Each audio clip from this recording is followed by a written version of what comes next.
მოდი ახლა ვისაუბროთ შეთანხმებაზე. ეს ასე არ მუშაობს. მე არ ვარ პუტინის მხარეს, არ ვარ არავის მხარეს, მე ვარ ამერიკის შეერთებული შტატების მხარეს და მსოფლიოს მხარეს. და მინდა ამ შეთანხმების მიღწევა. თქვენ ხედავთ, რამხელა სიძულვილი აქვს ამ ადამიანს პუტინის მიმართ, ძალიან რთულია შეთანხმების მიღწევა ამ პირობებში და მესმის ეს ყველაფერი, მაგრამ შემიძლია გითხრათ, რომ არც მეორე მხარეა ბოლომდე შეყვარებული, ასე ვთქვათ, ამ ადამიანზე.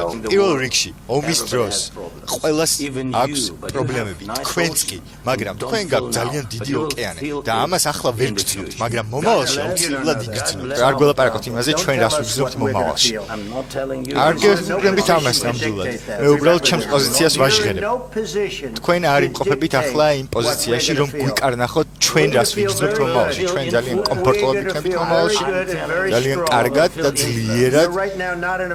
თქვენ ამჟამად არ იმყოფებით კარგ პოზიციაში. ომის გამო არ ვართ კარგ პოზიციაში, ომის დაწყებიდან მოყოლებული ვიმყოფები ძალიან ცუდ პოზიციაში, რა თქმა უნდა. გასაგებია, მაგრამ თქვენ არ გაქვთ საჭირო, ასე ვთქვათ, კოზირი იმისათვის, რომ ასე ილაპარაკოთ. თქვენ ფსონად ჩამოდიხართ მილიონობით ადამიანის სიცოცხლეს. თქვენ ფსონად დებთ მესამე მსოფლიო ომის საფრთხეს. და თქვენ ასაც აკეთებთ, არის უპატრიცემლობა ამ კონკრეტული ქვეყნის მიმართ. თქვენ წახვედით პენსილვანიაში და ოპოზიციისათვის გამართეთ კამპანია, ჩაერთეთ კამპანიაში და წახვედით იმ პრეზიდენტის წინააღმდეგ, რომელიც ცდილობს თქვენი ქვეყნის გადარჩენას.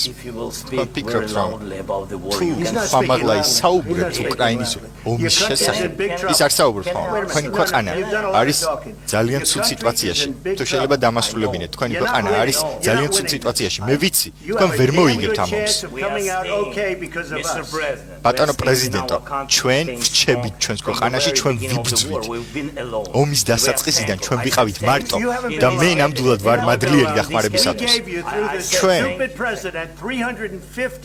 ჩვენმა სულელმა პრეზიდენტმა 350 მილიარდი დოლარი გადმოგცა. ჩვენ მოგეცით ასევე სამხედრო აღჭურვილობა. ვიცი, რომ თქვენი სამხედროები არიან ძალიან მამაცები, მაგრამ ეს ჩვენი შეიარაღება რომ არ გქონოდათ, ომი დასრულდებოდა 2 კვირაში. თქვენი ხალხი იხოცება, თქვენ გიმთავრდებათ სამხედრო ძალა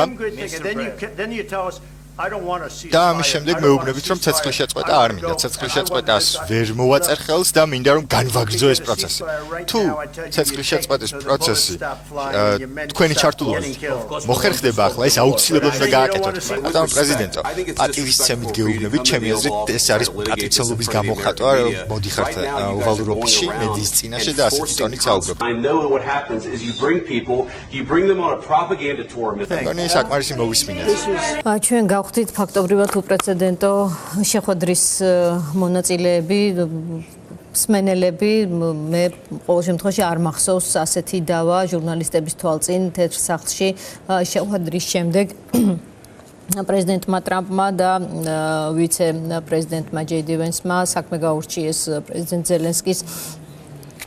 თქვენ ნახეთ აქცენტები, როგორც ჩანს აქ მოლაპარაკებაზე ასეთი შთაბეჭდილება დამრჩა მე ყოველ შემთხვევაში, რომ